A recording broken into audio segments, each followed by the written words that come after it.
Our second session is going to be a bit more focused in terms of the presentations on subject matter. We're going to talk about how we can unlock global opportunities through Indonesia's special economic zones. In terms of innovation, investment, and achieving sustainable growth. This session is in partnership with Sinarmas Land, which is, of course, one of the most respected and largest corporations in Indonesia. And of course, Sinarmas Land has done very well in terms of urban development and also commercial developments. But today we have Pak Gunawan Gani from Sinarmas Land here, talking specifically about how SEZs operate and maybe even define what an SEZ is and how is it different from a free trade zone and some of the other policies or initiatives that the government has introduced. So I will head over to Pak Gani for a quick introduction and maybe some opening comments on special economic zones, how they operate, what are the key characteristics, and then we will have an open discussion again in terms of Q&A. Yeah? So Pak Gani. Thank you, Pak Shoeb. So, morning everyone. I know this is the second session. The first sessions I think is fantastic. You heard about the policy makings and the regulations and the like. Now I would like to pivot your attentions a bit into a real business. So I think to make I can speak about this topic for hours, but now I wouldn't bore you with it, and that's why I decided not to share with you any presentations, but we'll be more than happy to send you a PDF about what we're trying to do. Most people are wonder why a property developer like us come into the space to create a special economic zone. Because you're probably aware, most of the special economic zones are greenfield projects. Greenfield meaning you apply, you have an idea, then you apply the license to be an SEZ to the government through the Dewanas committee. Then you have a plan, and they approve the plan, then you go clear the land. Usually the preparations takes about 2 or 3 years just to secure the land. But for us, it's a bit unique because it's actually a brownfield project. That means that there is a special economic zones located just 35 kilometers southwest from Jakarta. If you're going, now it's about 10:45. So if you go from here to BSD by driving, you're gonna get there maybe about 65 minutes. Or you can take the train from the train station at Tanah Abang, you can get there for about 40 minutes. So it's really, really close. We are the only SEZ that have a captive market of Jakarta, and we are focusing in 4 areas. So any special economic zones have their own primary activities that are allowed in the zone. So for us, we are the only one that actually have 4 activities in the zone. We have medical, educations, digital, and industry creative. So I think some of the questions about fashion, I heard about AI, you will get all those benefits if you're actually relocating it to BSD.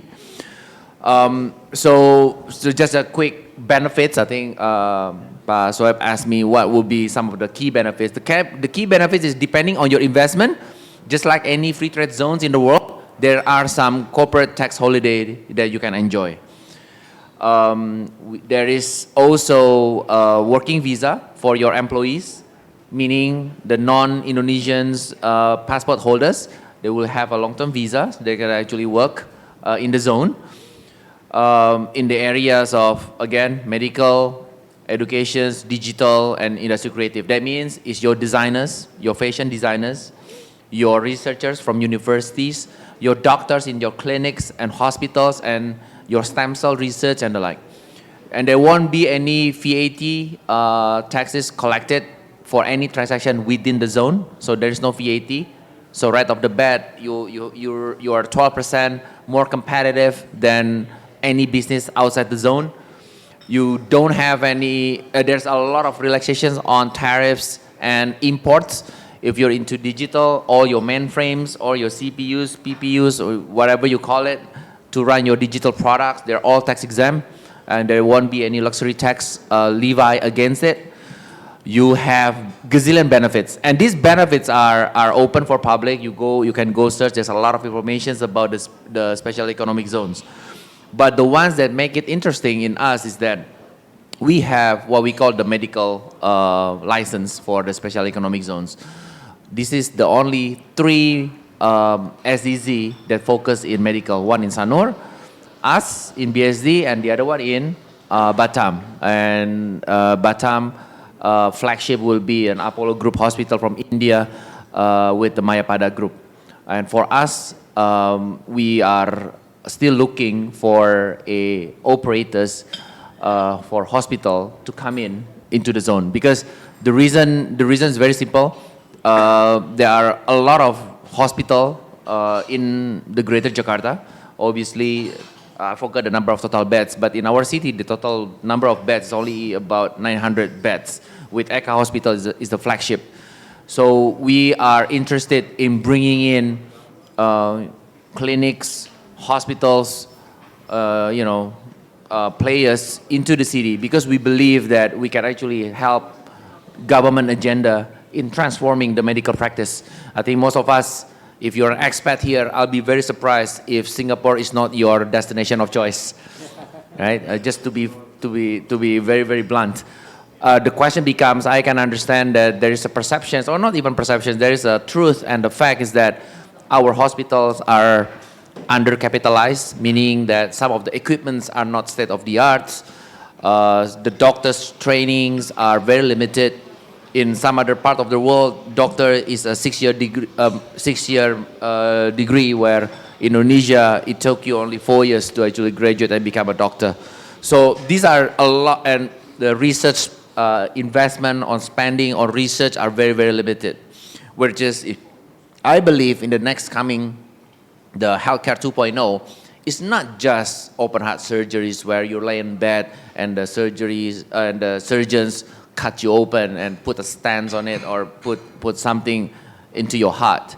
But going forward, medical is all about digital, precision medicines, imaging technology. How can I create a less invasive contrast that, usually contrast will hurt your kidney?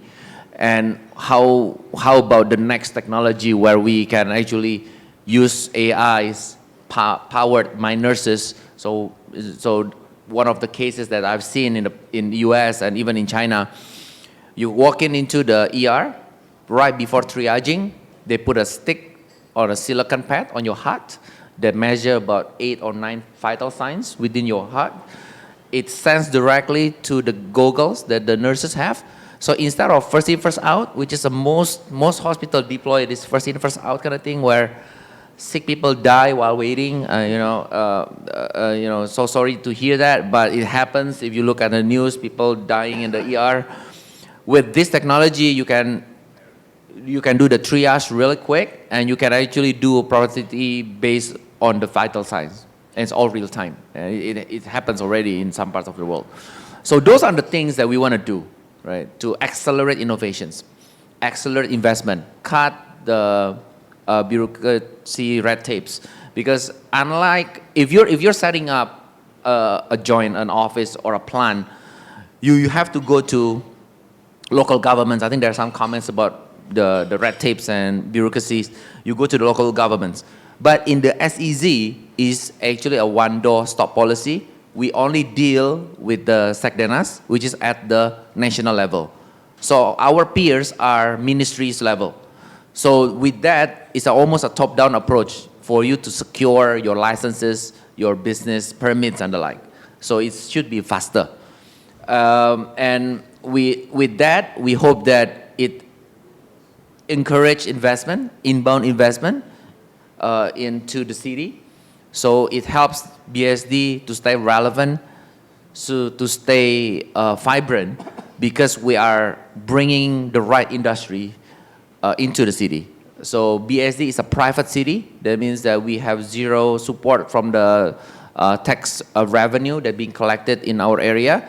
So it's very important for us to attract the right industries, because we have to finance the investment from our side through our own watches. So we don't have any government funding to help us on developing the city. So the city is 6,000 hectares. It's the size of 1/10 of Singapore.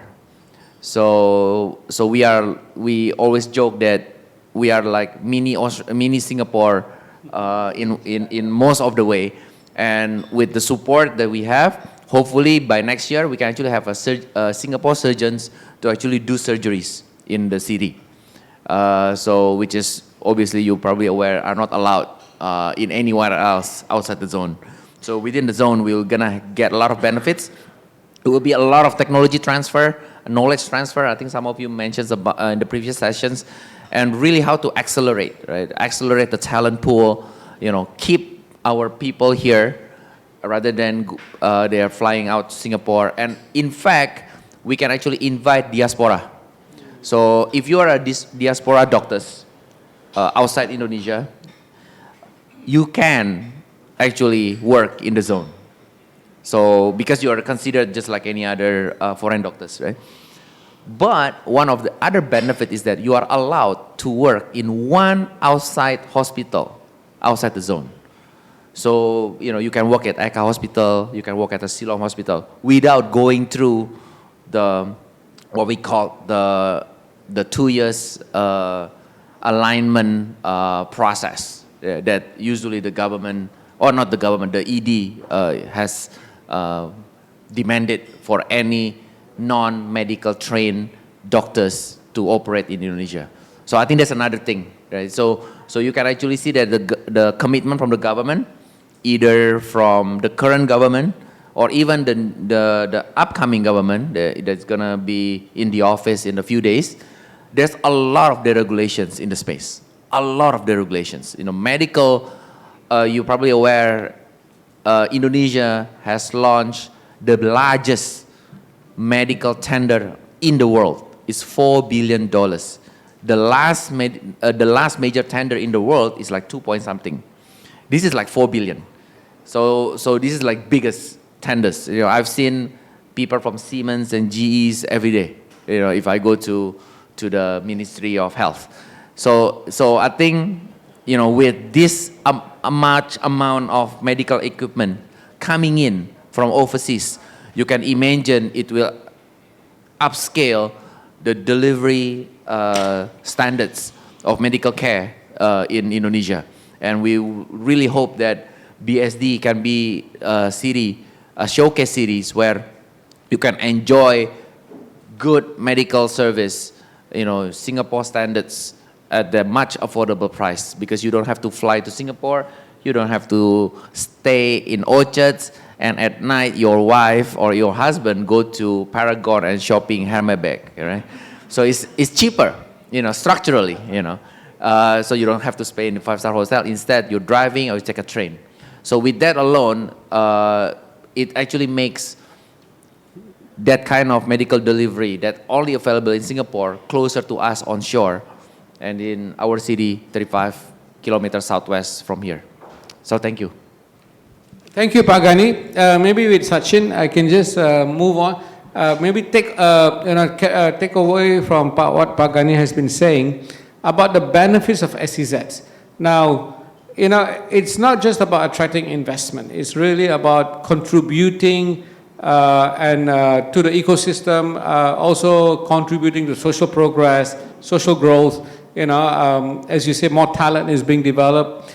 How do you see, how SEZs can contribute? We heard from Payuza earlier about the government's growth projections and ambitions.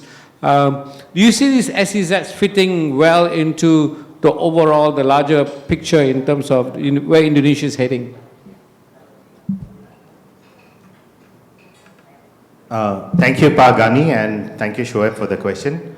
Actually, you are right about, how do you exactly look at this SEZ, the Special Economic Zone model, and how can we tweak it to what Indonesia is trying to do now? Because it's pretty standard. It's been tried and tested all over the world. There's nothing new about the SEZ concept, right? It's across every country has Special Economic Zones, and what they do with it is how it's different. The differentiator, I always tell this even to my team, 95% of everything that we do is the same that anyone else can do. What's that 5% that we do differently?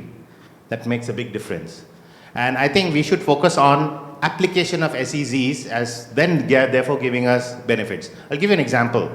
I have been privy to some companies in Indonesia who were set up in Indonesia with a factory in a special economic zone 15 years ago or 10 to 15 years ago. Eventually, they ended up servicing the ASEAN market. But they were not set up for the ASEAN market. They were set up to actually build a business in Indonesia. However, many things happened, and as a result, they understood their competitive advantage happened to be servicing ASEAN from here. So that's the main one point. Like, how can you look at an SEZ being based in Indonesia, connecting to resources and manpower and other benefits of Indonesia, but while it is a window to the world, it's also a door into ASEAN. And this is something I actually even discussed with Pa Satwinder, the DSG of ASEAN who's here. We should look at servicing a market which is 10 countries, 700 million people, $3 trillion economy. Not just restrict ourselves to looking at an SEZ is for Indonesia alone. We must understand the role that Indonesia plays in ASEAN. So that's one point. So automatically your thinking shifts one step higher, right? You're looking at different ways to justify how you make an investment within an SEZ, if you're a company in an SEZ, or if you're an SEZ itself being set up. The second point is, I think there have been some new initiatives in Indonesia of SEZs not being where they are expected to be. We know there is in Jawa Barat, we know there is in Jakarta, we know Batam, everybody knows those stories. And you also know the ups and downs of those stories, what has worked and what has not worked. Then we have some new ones in Mandalika, for example. That's a very different concept of SEZ in what it's doing and what it's focusing on.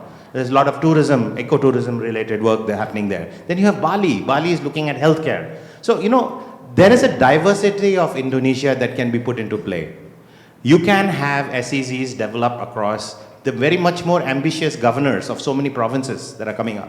The Bupatis in the, regencies. There are more than 400 regencies in Indonesia. And let me tell you, there are more than 100 of them which are very ambitious Bupatis who are elected. They want to do something for their people.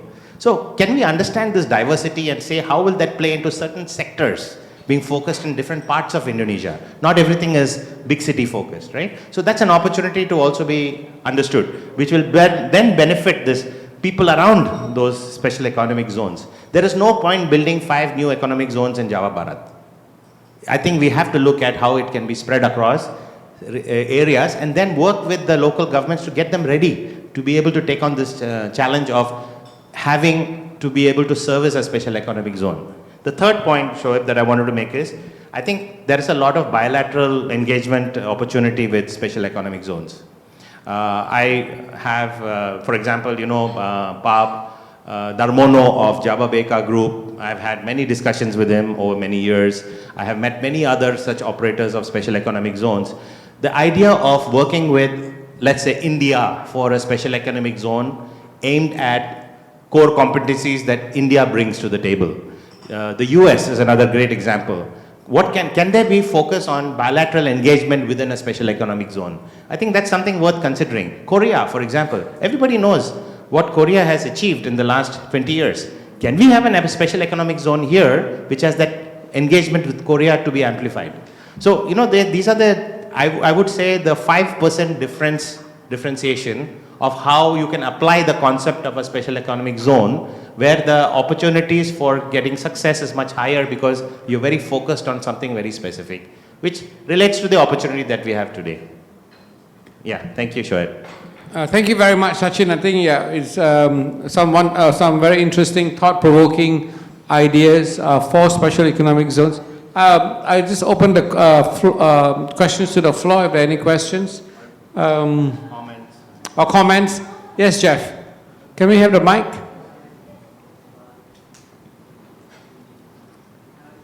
Thank you. Thank you for the presentation, specifically about the healthcare in the special economic zone near Jakarta.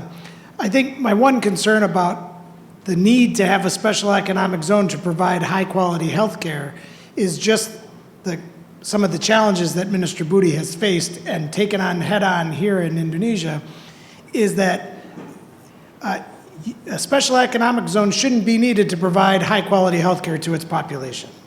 Right? You shouldn't have to have special rules for a small portion of the country so that top quality medical care can be provided. And USAID and the US government has been supportive of Minister Budi's transformation in the 6 main areas of transformation. One of those has been to find ways to bring doctors from overseas to Indonesia in a way that is helpful without putting at risk Indonesian doctors, right?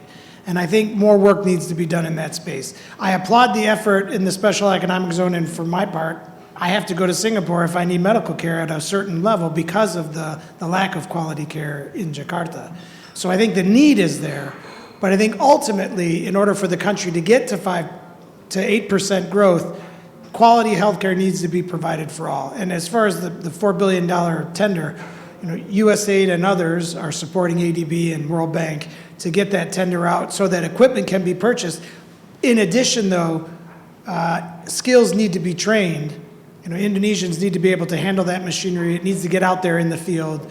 Tuberculosis screening needs to happen using artificial intelligence, and it can't be in pockets. It has to be massive so that the whole country can benefit. But good luck in the special economic zone hospital. If it's good enough for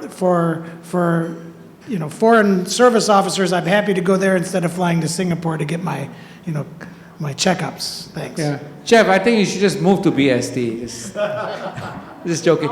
Pak Gani, I'm sure will be able to help you out on that. They do build golf courses. I can hook you up. No worries. Any other questions? Thank you so much for that contribution. I think it's very important.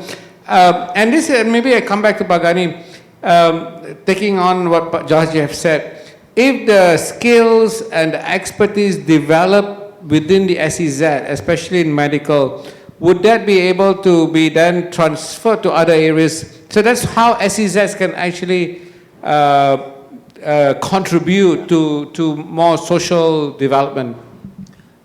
Thanks, Jeff, for the comments. I think there are a few places that we're looking how and what kind of contributions that we can actually do, right, in the SEZ, especially on the medical care. So you are definitely correct that it's almost, it's almost like an oxymoron. You're thinking about, special economic zones for medical care because it has to be readily available for everyone that actually needs that kind of standard of care. But what we're trying to do, we are planning for the 2.0, meaning if you look at in the last 5 years of investment coming into the space, they are not adding beds. All the PE companies coming into the city, they're basically rehabbing the hospitals, facelift and more equipments. But they are not adding beds. So the number of beds in Indonesia is only growing less than population's growth. So we know for a fact that beds as a standard of your medical coverage, one beds for XY, 10, 20,000 people and the like, Indonesia will never be able to meet that. It's very far. But if you looked at with all the new technologies coming in the space, that compilations between digital and educations and medical, it makes sense to hope that to address medical delivery service may not just via hospitals or clinics. It could be from technologies. Imagine if Halodoc can help distribute all these patches. So, and then once you feel, because the thing is, I don't think anyone in this room likes to go to hospital, right? We only sick. When we sick, if for some people have to go to SOS, Medevac to Singapore, cost you about $45,000 to $50,000 private jet, going there. So imagine that when you start feeling unwell, you can ask for this kind of service, either from HelloDoc or from some other telemedicine startups that we have in town. Send you this pack, you stick on it, you register, and it start monitoring all your vital signs. So instead of, because if you're just sick and you're coming to the hospital, 9 out of 10 you have to wait. And the wait, if you don't know anyone, or even you go to BPJS, with the, it's not out of pocket, not pay as you go, you don't have your private insurance. Poor guy, you gotta take a long time. And this is what happened if you go to ERs, they're always full. So we should be looking at the solutions that attack the number of beds issues, because the numbers of beds are not coming up. So we need to make sure that you are triaging the patients at their home, and have a simple follow-ups and invitations to go to hospital for further inquiries and the like. So in BSD, because our focus is not just healthcare, is again educations and technology, we're probably one of the most complete ecosystems to accelerate this kind of innovations. And we've been trying to sell this idea to our local hospital. They are very, very small. They have we have 4 or 5 hospitals in the region that has less than 150 beds. So we're talking about very, very small hospitals. If chances are their technology is way behind. Chances are the nurses haven't been upskilled. Chances are the doctors never play around with the state-of-the-art technology. So I came back from China. I looked at a full PET scan. So if you have, knock on wood, you don't have cancer or anything, but if you do, usually you do scan at the 15 or 20 centimeters interval. For the whole body from your head to your knee, it's gonna take about 6 to 7 round, which just makes you uncomfortable. Now, in China, or in I think in Siemens, they can actually do that too, a full body scan, one shot, continuous scan. That's like huge inventions, cheaper costs, early detections, and early preventions capability that these machines can actually have. So I hope that we can be the catalyst, because we are, at the end of the day, we are city builders, we are property developer. We're the catalyst to invite stakeholders like you guys to co-collaborate and co-innovate, because that's actually possible in the SEZ. You can't do this outside SEZ because you have to secure regulation of your patches and the like. It's very, very hard, very, very hard.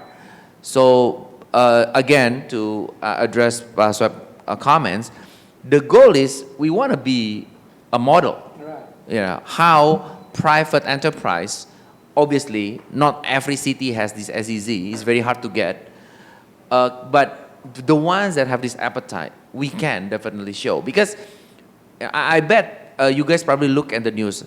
If we want to do 8% growth, 2045, Indonesia must, right, the golden age. That means that you need to live longer, because you have to work until 63. This is probably, if you're Indonesia, you're aware, the national retirement ages have been propped up a year every 8 years. Because I think a lot of smart people have already thought about this, maybe in SBY era, 20, 25 years ago, right? So where they feel that you need to have a much longer productive age. So if you're thinking today is like 56, 57s, by 24 years from now, you'll be about 62, 61. That means that labor participation has to go up.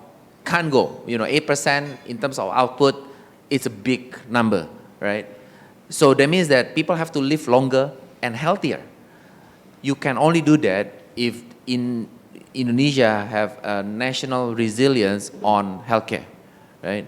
So I think with the regulations in place, with the new governments coming up soon, we are quite confident that as a catalyst to make this happen, again, close to Jakarta, we are in the good positions to accelerate this type of growth, accelerate the innovations, medical care deliveries, and to showcase how can we actually work with the local guys to provide a sample of what a city look like.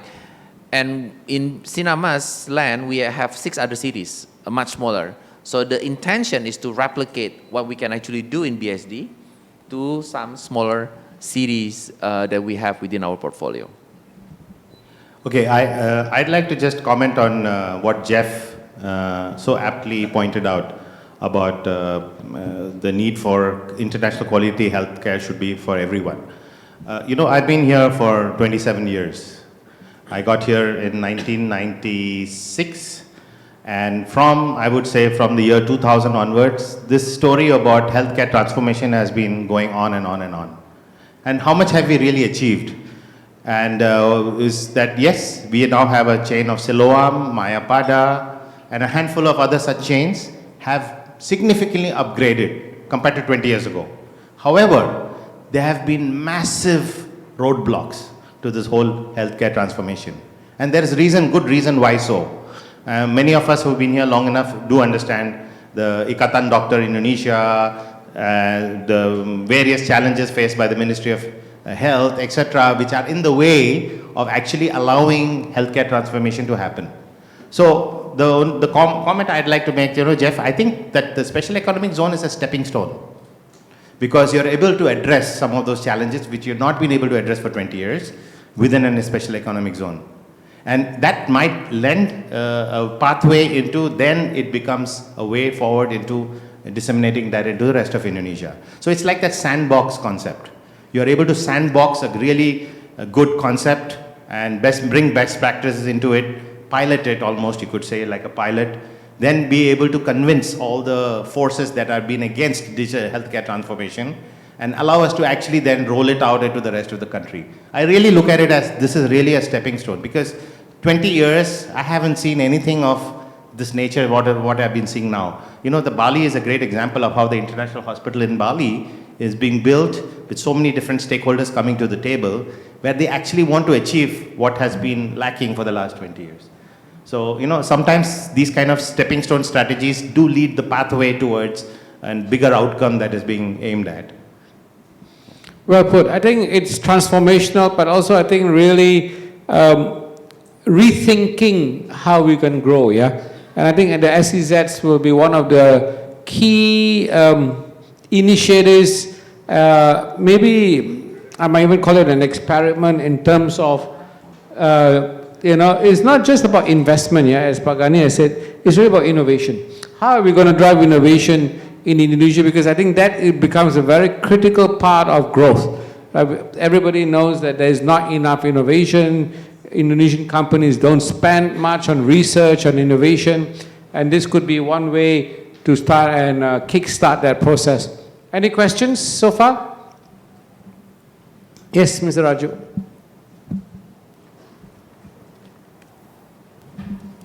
Yeah, thank you. Actually, a very quick one, because you have mentioned 2.0 twice. My question is, in the healthcare, is there an option to go to 2.0 without mastering 1.0? Fair enough. So I'm definitely not from the medical professions, right? So I think there is such thing as a leapfrog. Happens in any industries if you play it right. So, and you can names for every single tech guys, right? In tech, leapfrogging is possible. NVIDIA leapfrog in terms of the technology, right? That's why they can beat Intel and the like. And we can name in the space of technology, it's possible. So again, if we are talking about, if your silo myopically looked at medical care as a functions of hospital beds and clinics and doctors, then you can't leapfrog. You have to finish that first. Then you go to 2.0, right? But again, I do believe, and some people within the professions do believe what I'm sharing you earlier. If you looked at the whole solutioning of in healthcare beyond just medical space, meaning there's an education play in there, there is a research in there, then it's possible.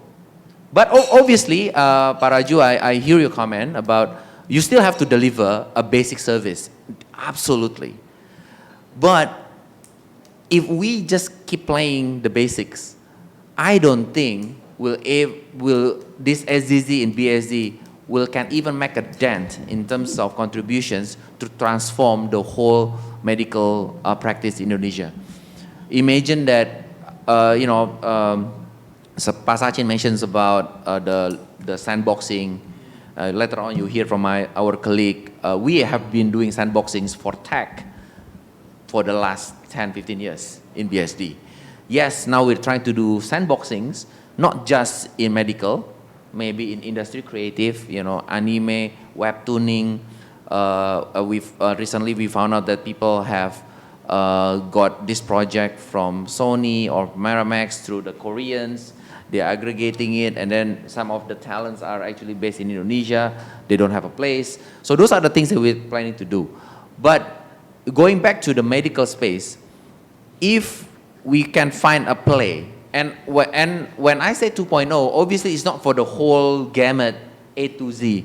We are looking for a 2.0 solutions in only in few areas, such as diabetes, oncology, right? Because I think these are the two top 5 diseases within the populations.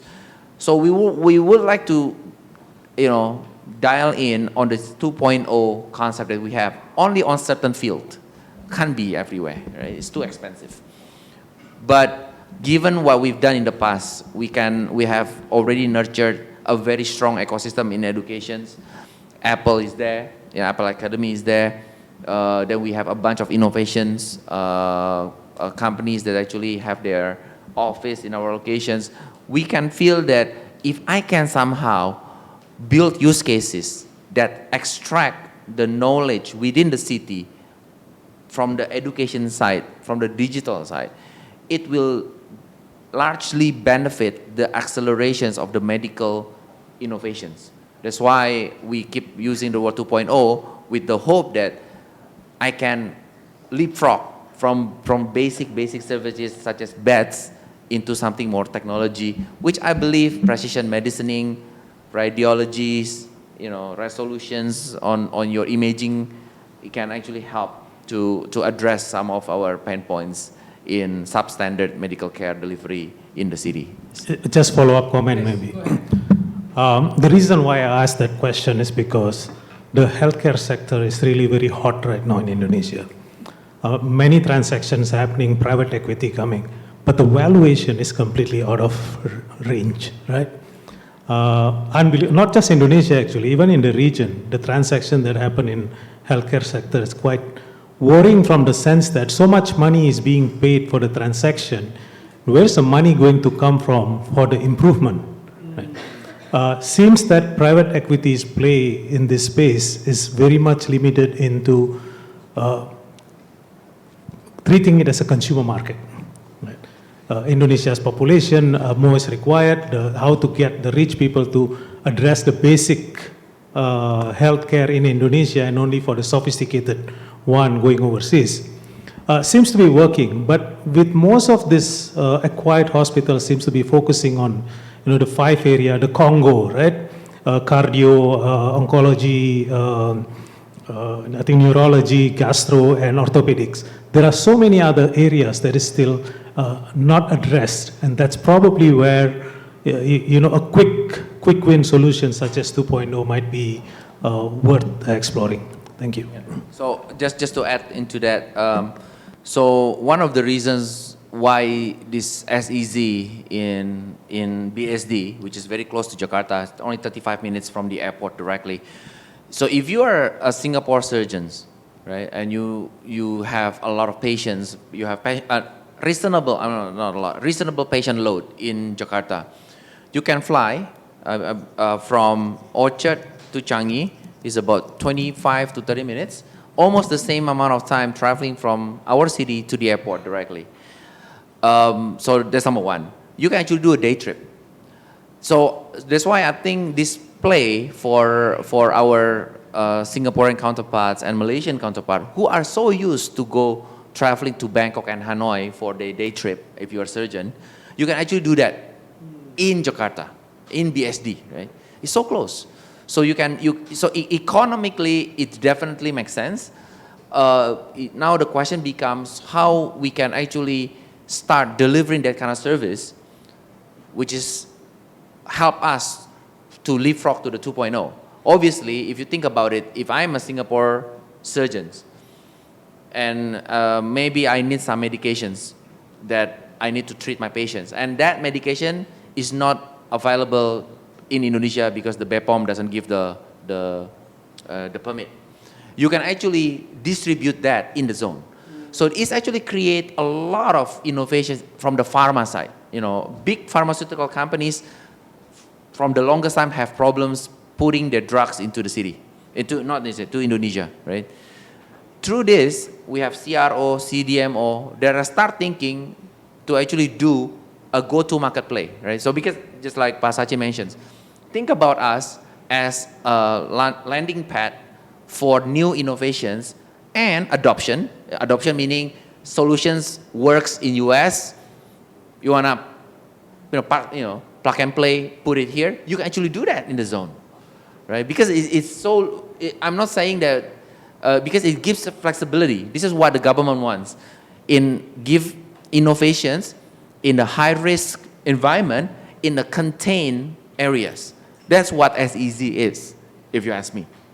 So if I can accelerate the adoptions of a proven technology outside Indonesia, bring it back into the city, and we use it as a go-to-market play, it actually makes a different ballgame. So our positioning has always been, we're the catalyst to build these ecosystems. And we've been building educations and digital technology ecosystem in the past.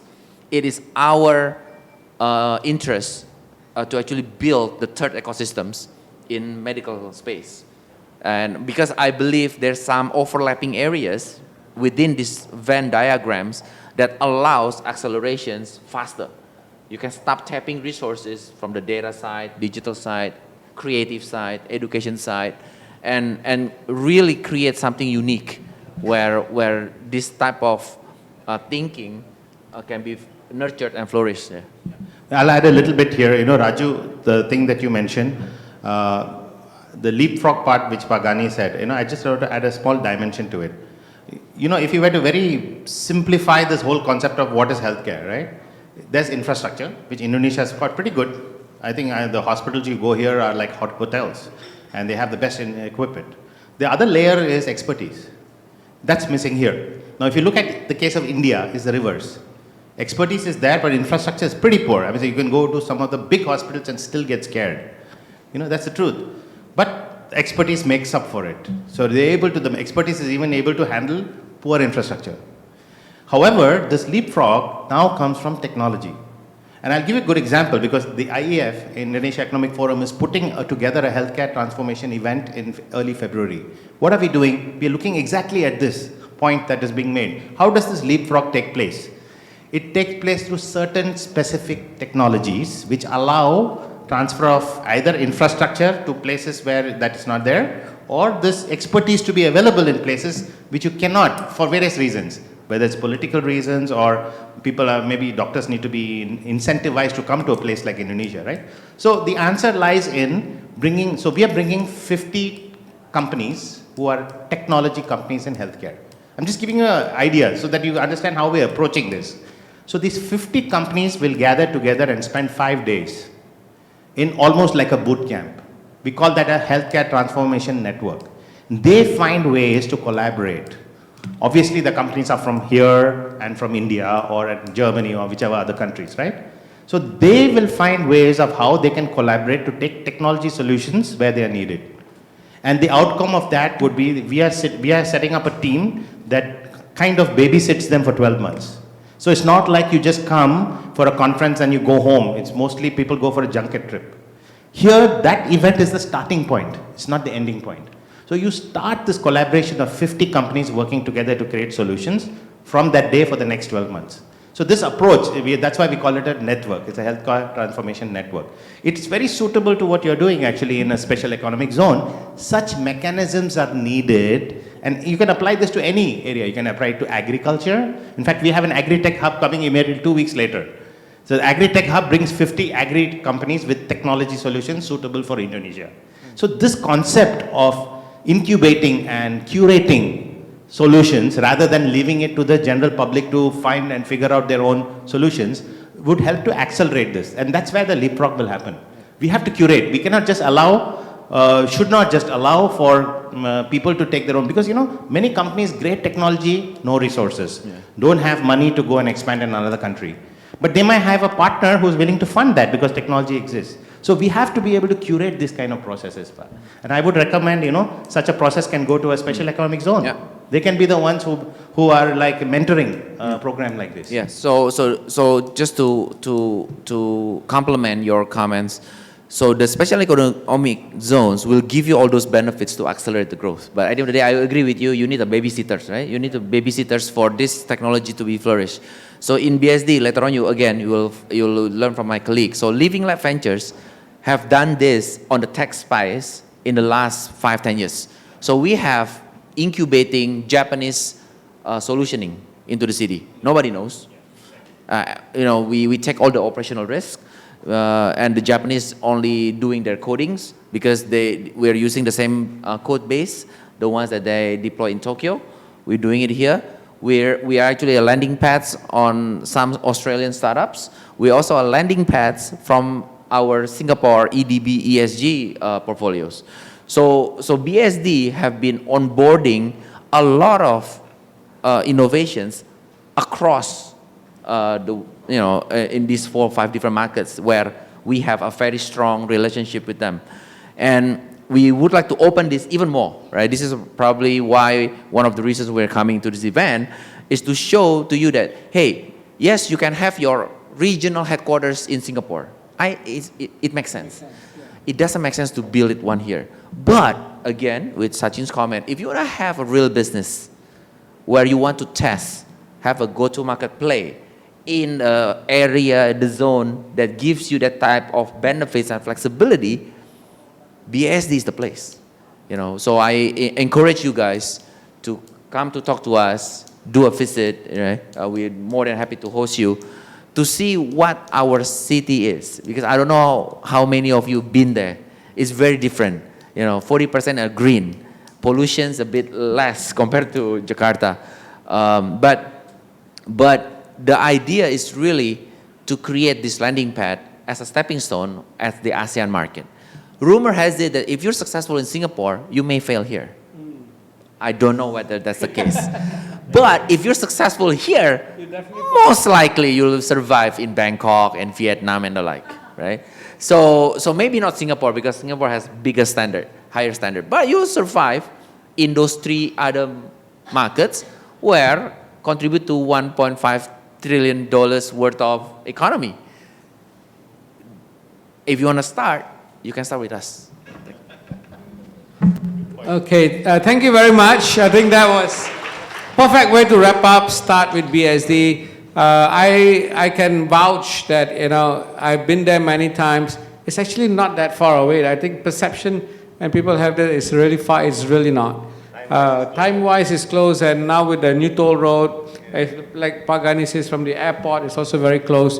And I think most importantly, with the SEZ, it's really kind of changed the whole dynamic of the city. It's no longer just a residential place.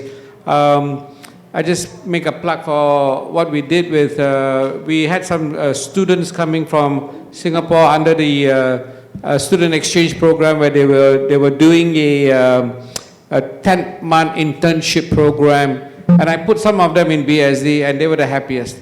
The guys in Jakarta were like complaining, and this guy said, "What complaints? What traffic?" We had a great time. So anyway, thank you, Pak Gani. Now I know why he's a Chief Transformational Officer.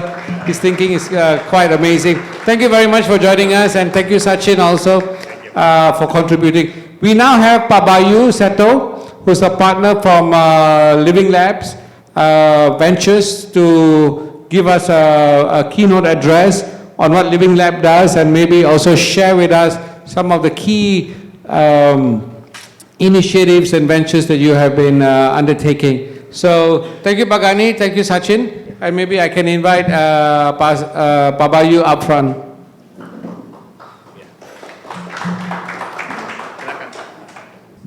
Okay, thank you everyone. So thank you for a chance for us.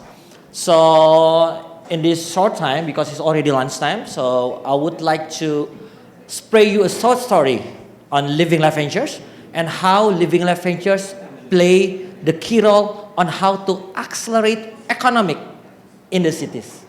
So my name is Bayu. I'm from Living Life Ventures. What is Living Life Ventures? So Living Life Ventures is a corporate ventures arm owned 100% by Sinarmas Land. So we are a venture capital. So Sinarmas Land is part of Sinarmas Groups, one of the biggest conglomerate in Indonesia with more than 500,000 jobs in Indonesia. Next. So in Sinarmas Land itself, they have 4 listed companies, one in Singapore, Sinarmas Land, and the rest is are in Indonesia, Duta Pertiwi, BSD City, and also Pura Delta Lestari. Next. So Sinarmas Land is in 7 countries in all over the world. So they have next the full stack of the project for the property. Next. This is all the full stack property project of Sinarmas Land. But next, the main positioning of Sinarmas Land is not as the property developers, but as a city builders.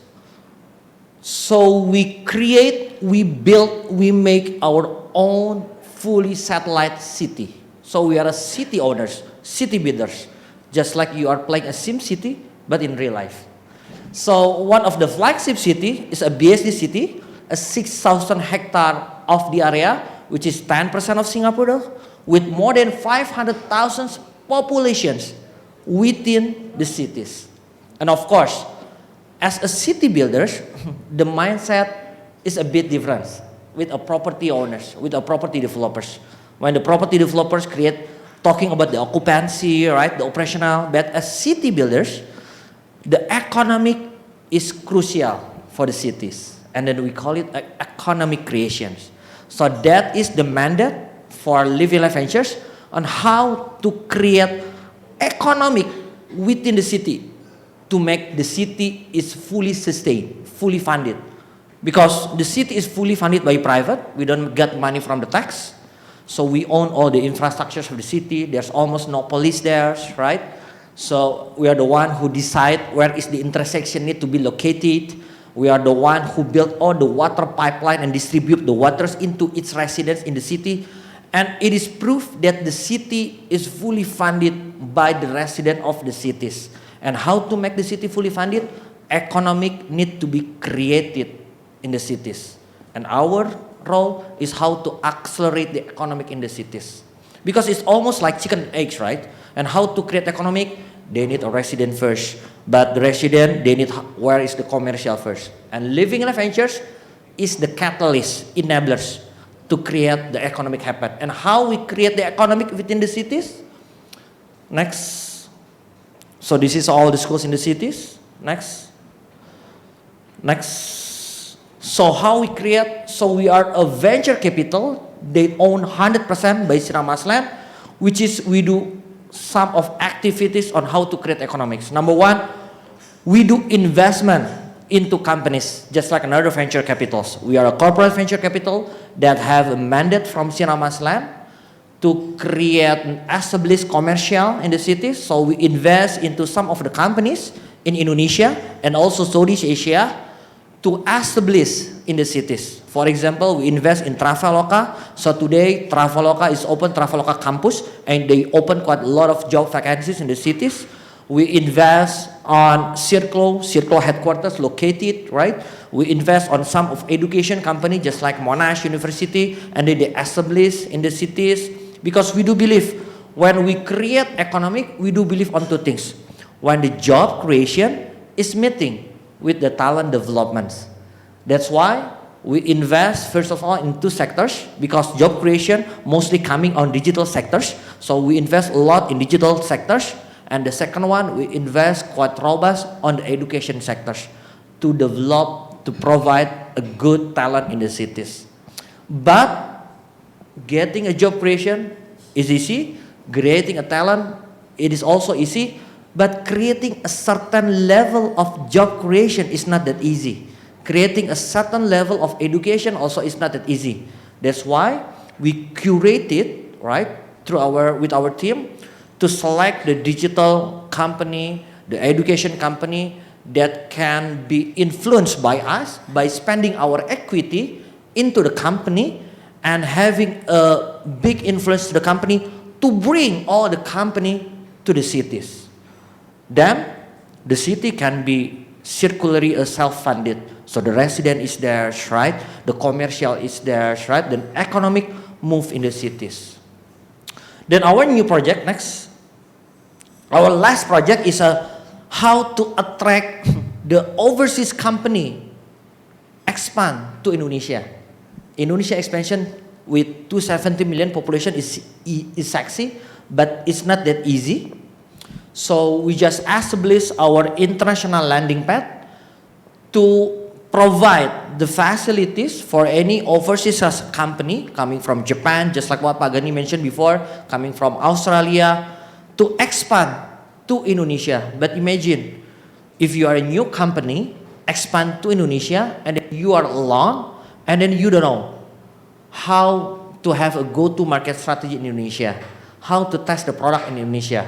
That's why our thinking is almost like governments. So we open an international landing pad, which is our last partnership with New South Wales governments to have some outbound and inbound partnership to attract company from Australia to expand to Indonesia and landing in our beautiful cities, and also to push our company within our ecosystem to go globally and partnership with most of the governments in overseas. So through our international landing pad, so the company can get direct exposure into the Indonesian market, but the most important thing is not literally on the direct exposures, but they can do a sandboxing, test bed in our offline ecosystems. Because the beauty of Living Life Ventures, because of the strength of Sinarmas Land itself. The city is a closed loop city. It's a fully controlled by the company. So we can test the product within the city first, 6,000 hectares to the area. It's not really big for any expansion, but it's suitable for any sandboxing product in the cities, right? So they can help to connect to every resident, right? To every single content in the city. Test the product can be formulated in Indonesia or no, until the company can get a good formulate to have some Indonesia expansion. Other than leverage the Sinarmas Land ecosystem, funding and investment opportunities, because we also have some investment arm, and also we have a connection to another venture capital as well. And of course, the most important is a collaborative environment for any new company that want to expand to Indonesia. Go to next slide. So we have like tons of ecosystem. It's not only the property product actually. If we look at on this ecosystem, Sinarmas Land have a township, retail shopping, resident, hospitality, business district, and education. So everyone can tap into this kind of ecosystem to test the product there before the company decide, hey, I want to expand to Indonesia. So this is make the program quite sexy when we have some partnership with the governments. If you go to the next slides, that's why we are a private, but most of our strategic partnership is with the governments. So for example, we have a strategic MOU with JETRO and also a New South Wales governments to help the company from Japan to expand to Indonesia, and to also help company from New South Wales to expand to Indonesia. But not only helping and supporting, we also provide an investment for any Indonesian expansion arm. So we have a go-to-market partnership with JETRO and New South Wales. Another partnership is we have a proof of concept project as well with Enterprise Singapore, with EDB, and also with JETRO, right? So to test, does the company can expand to Indonesia. before they do decide, hey, I want to expand to Indonesia.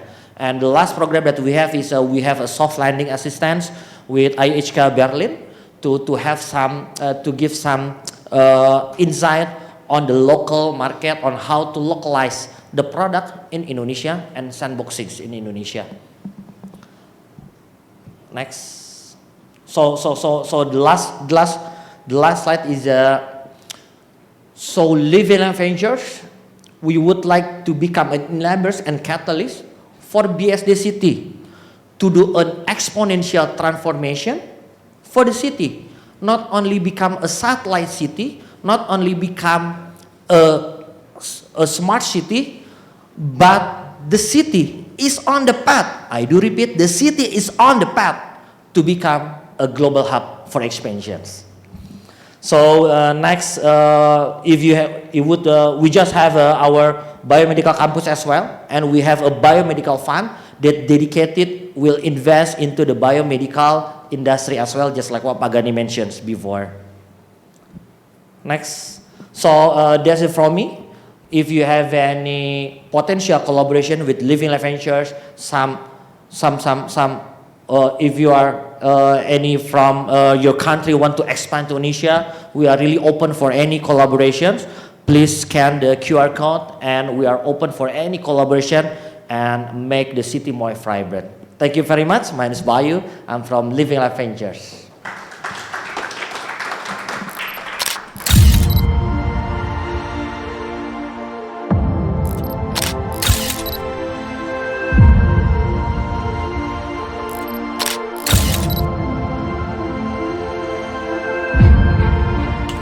Thank you very much, and I hope you had a fruitful discussion and a presentation today.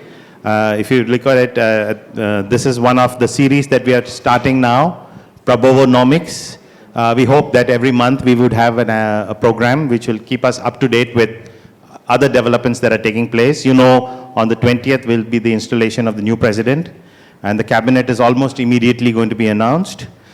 In early November, we have an event which would also be then keeping a track of what's happening. I hope IEF will be able to help you keep abreast with current developments and get a little bit of an inside view into what's actually going on. And in the English language page, all the events are done by Indonesia Economic Forum and the ASEAN Economic Forum, which is working together. And I believe lunch is being served here. Thank you very much, and look forward to having more conversations with you during the lunch break. Please enjoy your lunch before you leave. And I'd like to specifically thank Sinarmas Land and Living Lab Ventures in order to make this happen, and also to get together an extremely useful discussion that connected very well with what was discussed by Payuza earlier. And we look forward to working more with Sinarmas Land on many other such opportunities. Thank you very much. Also, thank you, Shirley, for bringing all of us together here. Thank you, and enjoy your lunch, and hope to be in touch with you over the next few days. Thank you.